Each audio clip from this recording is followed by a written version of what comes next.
NWCA All-Star Classic back inside the Wolstein Center. Shane Sparks alongside Eric Olenowski. 197 pounds. Brett Pfarr of Minnesota, ranked number 2 in the country, and Brett Harner from Princeton, ranked 4th. There you see Pfarr made humongous strides between his sophomore and junior seasons. Last year was 3rd at the NCAA Championships, was 40-4.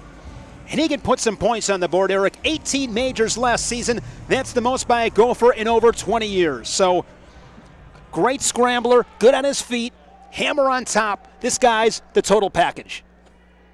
Nice guy, too. Just invited a couple of Gopher fans to come sit behind the coaches for the NWCA All-Star Classic. How cool is that? Out of Lee Sewer, Minnesota, wrestled at Henderson High School.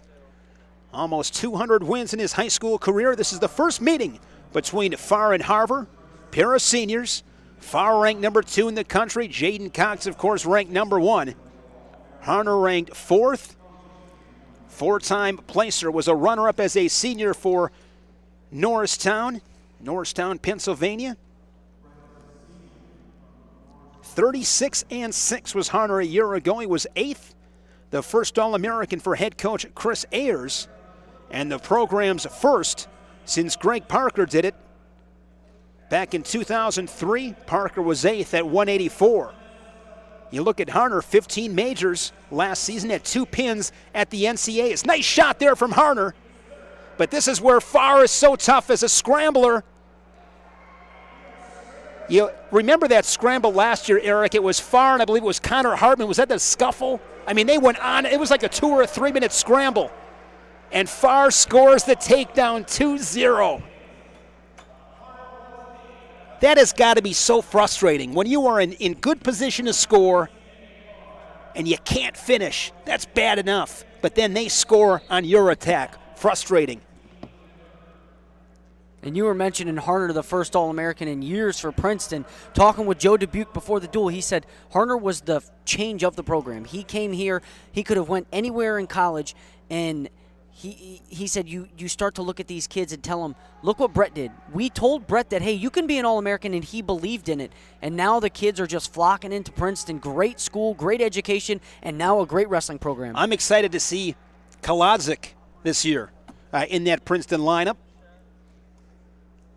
Been fun to watch him through the years. 2-1, 118, and talked about that before with Goodale getting Ashnault at Rutgers. You got to get that guy. I mean, those programs that are trying to take that next step, you got to get that one guy, as you said before, that you can use as an example, a guy that can be the face of your program.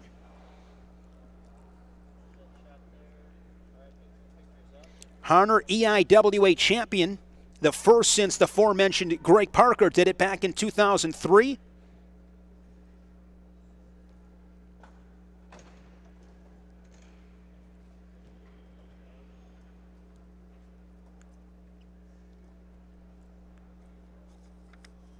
And Princeton, they'll wrestle Rutgers.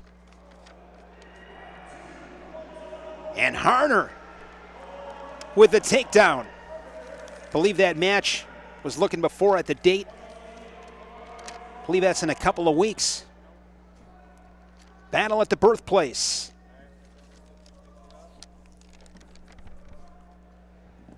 November 19th. There you see Brandon Eggum,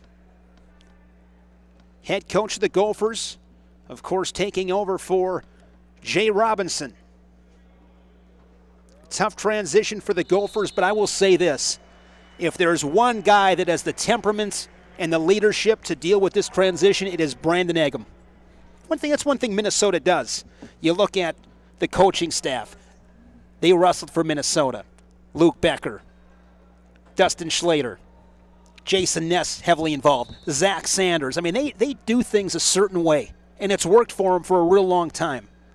They stay around the program as well. Even if they're not coaching, you still Conrad was around for a while. Then you saw Tony Nelson around for a while. So it's they come and they win a bunch, and they want to stay around and help the younger guys. And that's why they're so successful year in and year out, is because they have the guys from before to continue to build off of and just beat them up in the room every day.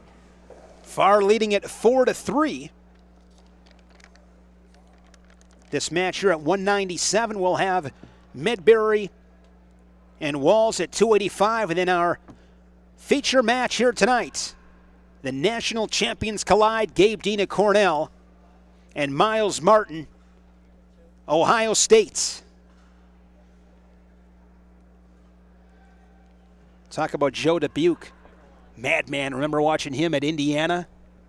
Won a couple of national titles. I joked with him today. I said, Joe, just think about how crazy it would have been if we would have been the same age. I go, you wouldn't have won anything. He was saying him and Angel Escobedo were talking the other day, and they were saying that Indiana is 125U. That is where 125. They had a good run. Oh, yeah. If you want to be successful as a 125-pounder, go there. Look at the success rate that they had. Half a minute here in this second period. Pfarr up by 1 on Harner, 4-3.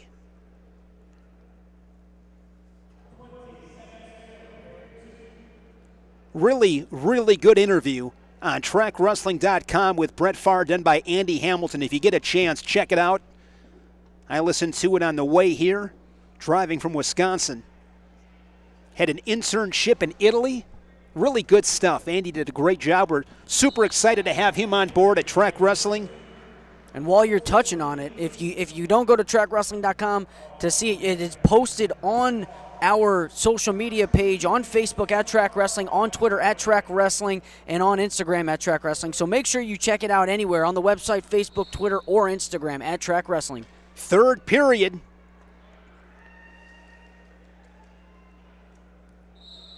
And out of bounds. Pfarr trying to get him up and return him.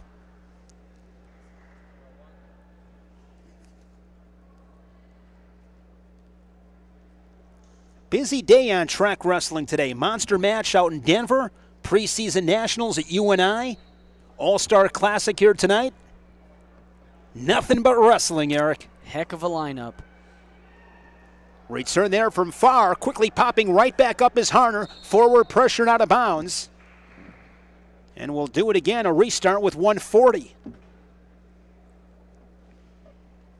It's going to be a fun year. You and I were talking about, you look at college wrestling, 7 returning national champions from a year ago, and then you throw in Thomas Sella, who won the title 2 years ago at 125, now up at 133. 8 guys that have stood atop the podium.